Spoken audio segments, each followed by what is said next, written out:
All right, we're back with Aloha Summer by Bill Wallace, Chapter 16. Kalola Pupuai was darn near naked. I swung down from Ginger and stood holding the reins. Kalola stepped onto the wooden porch at the front of the leaf-covered shack with nothing on but a couple of strips of bright-colored cloth. When I saw her, my mouth flopped open. The air wouldn't come in and it wouldn't go out. I just stood there with my eyes probably as wide open as my mouth. Grandfather is gathering taro root in the garden. He says come and get him when we put Ginger in pen. He will fix your goggles. Here. I heard her voice, but I don't reckon I heard one single word of what she said. She tossed something to me. I didn't even notice until it thumped against my chest, then dropped to the dirt at my feet. All I noticed was her bare shoulders and bare tummy and sides and back and legs. A little strip of cloth went around her top and was tied with a knot in the front. It was a bright yellow material with purple flowers painted on it. The thing wasn't more than 6 inches wide, even less where the knot was. Another cloth of the same material covered her down lower. It looked kind of like a diaper wrapped around her and all tucked in. And when she turned sideways to come down the steps, 2 little strips of cloth is all there was from the top of her head clean down to the bottoms of her bare feet. I mean, that was it. She stood right in front of me and said something, only I didn't hear. I felt sort of weird. It was kind of like there was a knot down deep in my stomach and another one up in my throat. And I felt sort of warm or hot around my eyes and face. Kalola frowned and spoke again, only I didn't hear her this time either. Huh? I asked. Looking disgusted and shaking her head, she leaned down and picked up whatever had dropped at my feet. Your goggles, she said, stuffing something into my hand. Come on. She took Ginger's reins and headed behind the house. I stood there for what seemed like an eternity. Finally, I blinked a couple of times and looked down. In my hand were a couple of round pieces of wood with glass stuck inside them. A little leather strap joined the 2 pieces of wood together, and 2 more leather straps stuck out from either side. I didn't give much thought to what was in my hand, nor look at it too closely. Instead, I followed Kalola. She put Ginger in the pen near the hut. Her grandfather was working in the field. When he saw us, he put his hoe down and came to join us.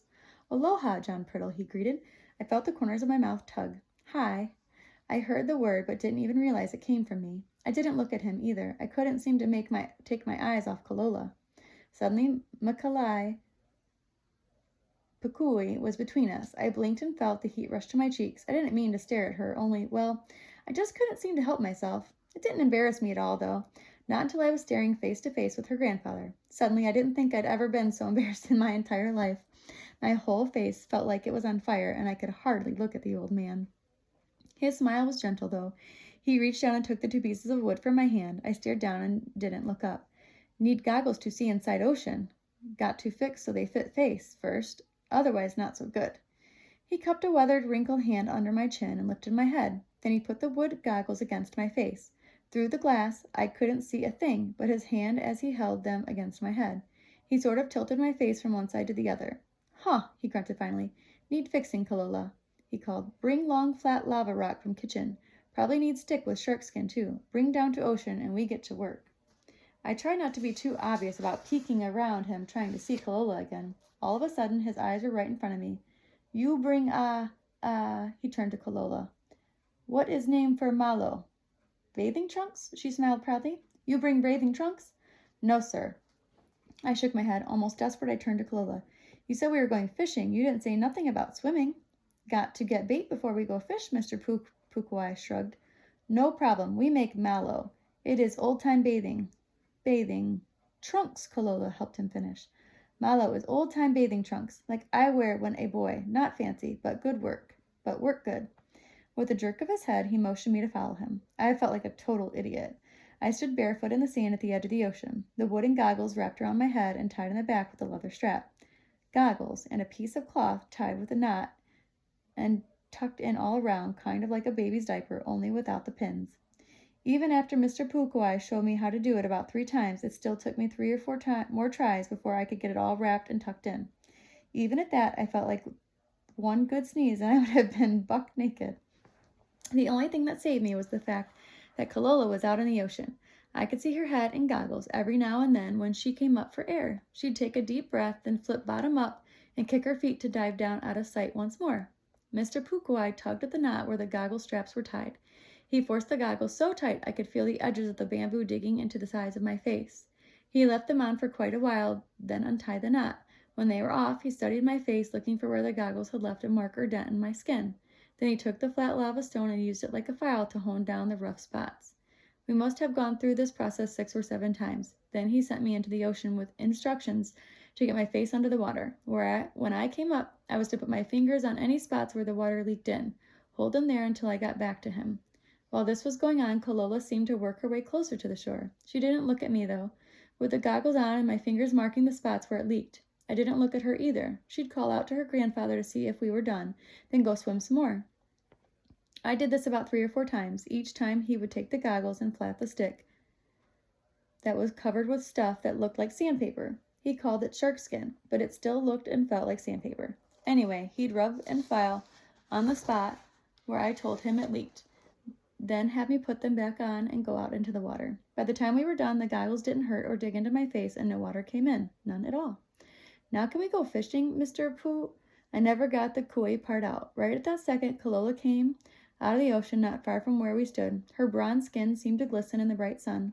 Her long black hair clung to her back and shoulders, and the cloth, now wet from her swim, well, it clung to everything else.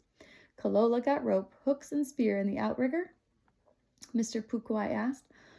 Only she didn't answer him. She stopped a few feet away and looked at me, I guess, just like I was looking at her. Mr. Pukwai said something. Neither one of us heard it, so he spoke again. Once more, we both ignored him. Suddenly, he stepped between us. He raised his right leg and stomped it down hard in the sand. Then he slammed his fist against his chest, making it pop with the deep thudding sound of a drum. Startled, both of us looked at him. No fish! His old weather face was mad. His soft, gentle voice was a roar. No fine bait. All you do is look at him. All you do is look at her. No look. We go home. Oh, gosh. All right, chapter 17. There wasn't a darn thing I could say. Mr. Pukwai was right. I had looked at the girl every chance I could, and I was ashamed of myself for it. But the way I saw it, he shouldn't be getting onto her. Kalola never once looked at me. I mean, except for that one time when the both of us were standing on the beach, right before the old man blew up. I know, 'cause as many times as I peeked at her, not once was she so much as even looking in my direction.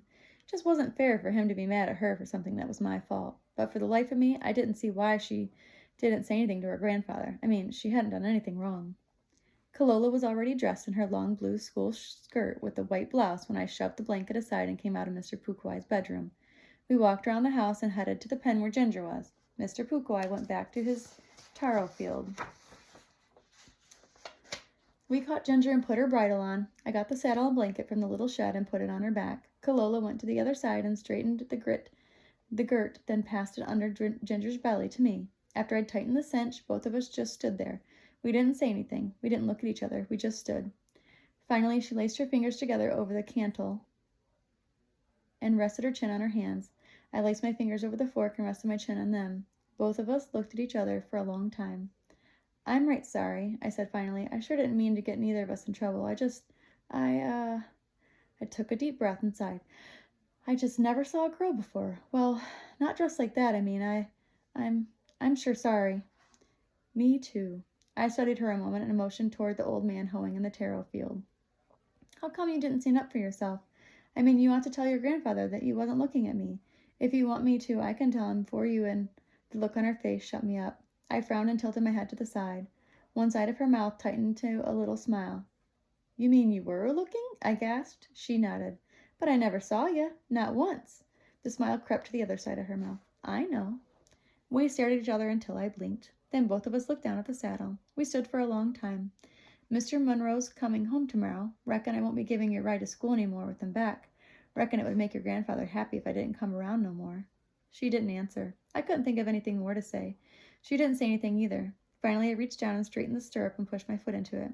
I gave a little bounce with my down foot and started to swing onto Ginger's back.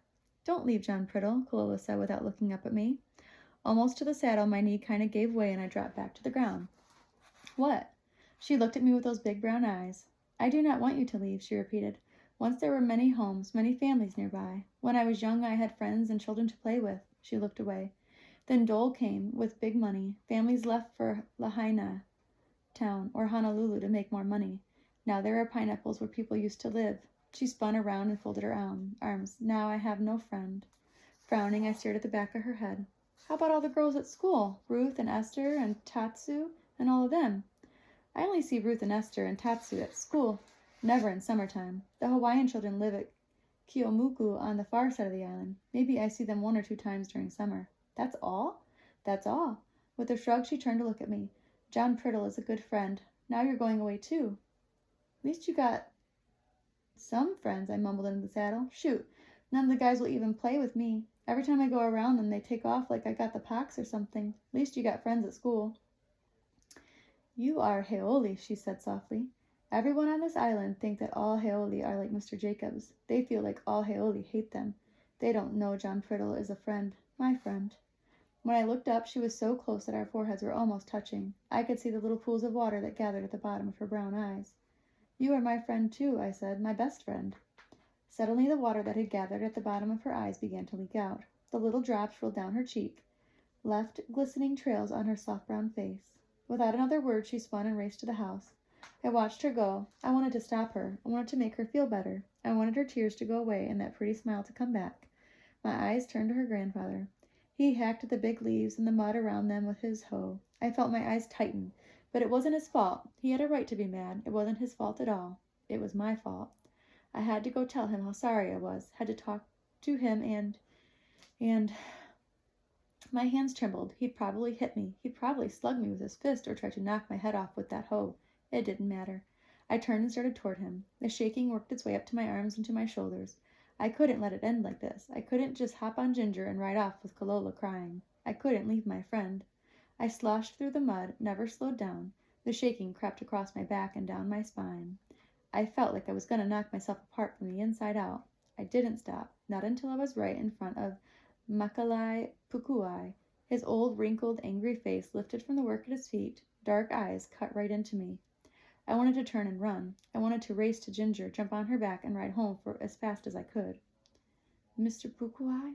I took a deep breath to keep my voice from shaking. We need to talk. That is the end of chapter 17.